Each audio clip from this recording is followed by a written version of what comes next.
Hey there, I am back. It's been a long hiatus.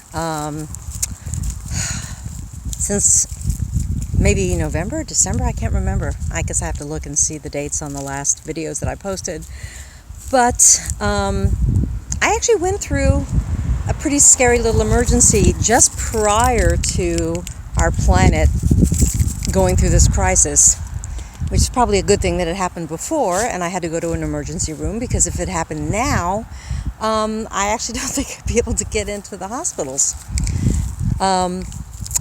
So I'll try to give you the cliff notes of what I experienced, and I'm out walking my dog, so I may be yanked back from time to time. In any event, I hope everybody is okay. Sending you faith, love, and humor. Those are the three things that are going to get us through this incredibly unimaginable time. And to be going through any kind of menopause or postmenopausal or perimenopausal symptoms and distress while this is going on, and possibly being alone while you're sequestered in your home, I send you love. I pray every day for your strength and for your endurance, and that you know your power. Obviously, we're all doing the right things. We're washing our hands. We're social distancing. If you're a religious person and your church is able to live stream the worship services or Bible study, take full advantage of that, so that even though you can't be with your fellowship physically, your hearts are still all together in the same place at the same time. Anyway, so getting back to me. It's okay. We have a bike rider, so we have to wait a minute. Okay, let's go. Come on. January 23rd culminated in me passing out in my kitchen. My husband caught me, so I didn't hit the ground, luckily. And I was unresponsive for about 15 minutes. My husband called an ambulance. Neither he nor my daughter could get me to respond. He took my pulse, which he actually really doesn't know how. Couldn't find one, so he thought I was dead. Obviously, I'm here.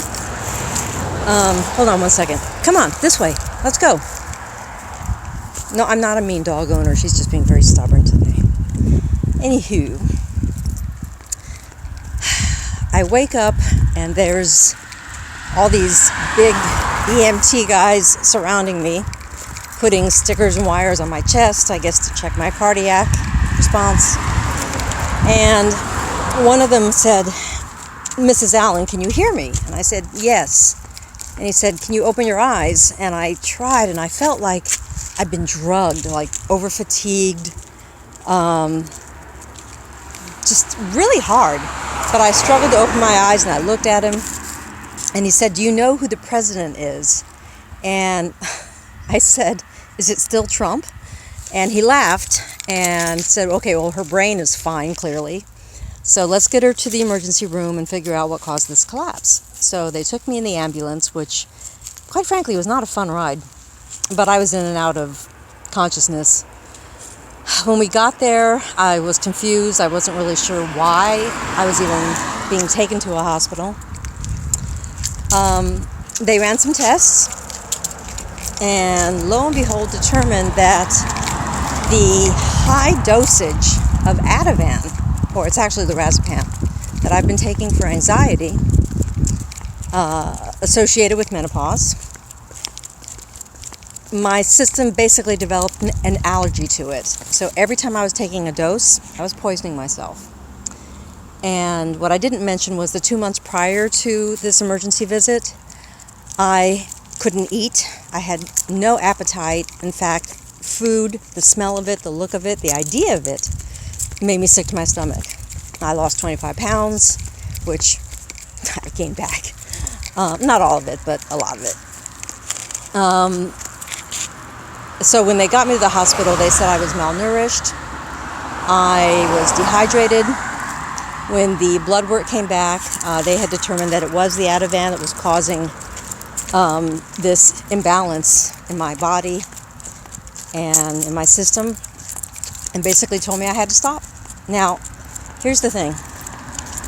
I started menopause at 49. I'm 61 now, so I am a postmenopausal woman, but I still have a lot of the symptoms, including the anxiety.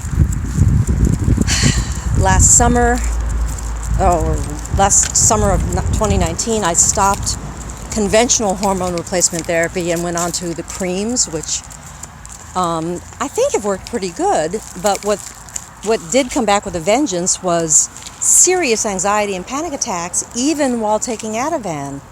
So I did a stupid thing. I self-medicated, would take extra dosages, like a quarter, a half, whatever I felt would get me stabilized, and nothing really was working. So it was a kind of scary time, but it all culminated in that collapse, which I'm going to attribute to divine intervention, because I know I was being sent the signs before that, but I was ignoring them. And good girl. So this collapse and me surviving it was definitely the wake-up call to change some things. The ER doctor said I needed to get off that, but I couldn't do it cold turkey, because when you do things like that cold turkey, you could have a seizure. So you have to taper off, and you have to do it under medical supervision. I would be out of work for 7 to 8 weeks. And again, remember, this is all pre-coronavirus times. In fact, the stock market, and that's the job I have as a financial advisor, was at all-time highs. Everybody was happy. It was a good time. And lo and behold, I now find out I'm going to be out of work for several weeks or a couple of months. I'm going to have to go through withdrawal. And this doctor told me withdrawing off Ativan is right up there with going through withdrawal from heroin. So I don't know if any of you have ever been through it, or if you've seen any movies, if you've seen, I think, French Connection too. You've seen somebody go through severe withdrawal off of heroin, and it's pretty scary. Actually, if you saw Breaking Bad, you've seen it too. So I won't get graphic, but the details are pretty horrific, horrifying. Can't believe it's yourself. Can't believe that that's who you are in your life right at that moment. And my husband tried to help me. Wasn't terribly successful. We went through 3 days together trying to battle this demon. But he ended up getting sleep deprivation because I was up all day bouncing off the walls, and he was trying to help me. And then I slept all night because I was so exhausted. But he was up all night worrying about me, so he couldn't sleep. So after 3 days, on the 4th day, he said, I've hit the wall. I can't do this anymore. So I got with a medicine specialist, someone who specializes in helping people taper off of certain medications and drugs safely. Got with him. He got me on a course of treatment, which was actually pretty amazing. Within 2 days, I was able to completely stop the Ativan. What he gave me would also, he made sure that I wouldn't have the withdrawal symptoms that I had been going through. I wouldn't have the anxiety. And another drug was prescribed that also prevents seizures. It's actually given to children who have epilepsy or other conditions that might cause seizures. So I got stabilized pretty quickly, and I'm feeling worlds and worlds better. I gotta say, between what I'm doing right now and the cream-based hormone replacement, and I got my appetite back with a vengeance, and I made up for lost time. Because you need to remember, I missed Thanksgiving because I couldn't eat, and I missed all the December goodies and meals and feasts and parties and whatnot because I couldn't eat. And then even in February for my birthday, I really couldn't do anything. I felt like hell. I just wanted to sleep all day.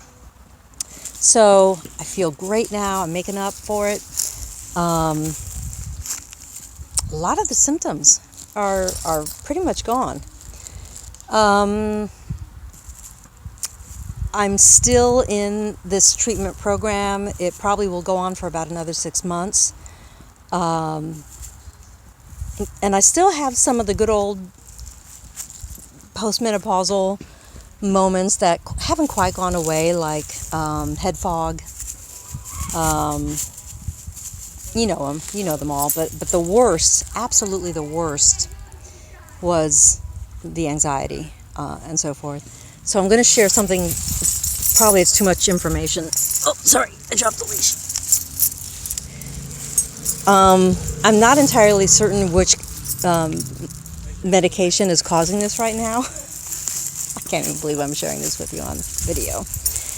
But the one big change that has happened is that I can no longer have an orgasm when I have sex with my husband. And that's never, ever been a problem in my life. And now it won't happen. It just won't happen. It's kind of like I can get close, but the flip switch that needs to be there is just missing. It's gone. But here's what's weird.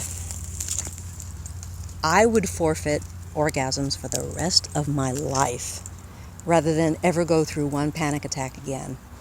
If any of you have been through panic attacks and you know what I'm talking about, man, you do feel like you're dying in a way that is incomprehensible. And so I'm 61. I've had a lot of good sex and will still have good sex.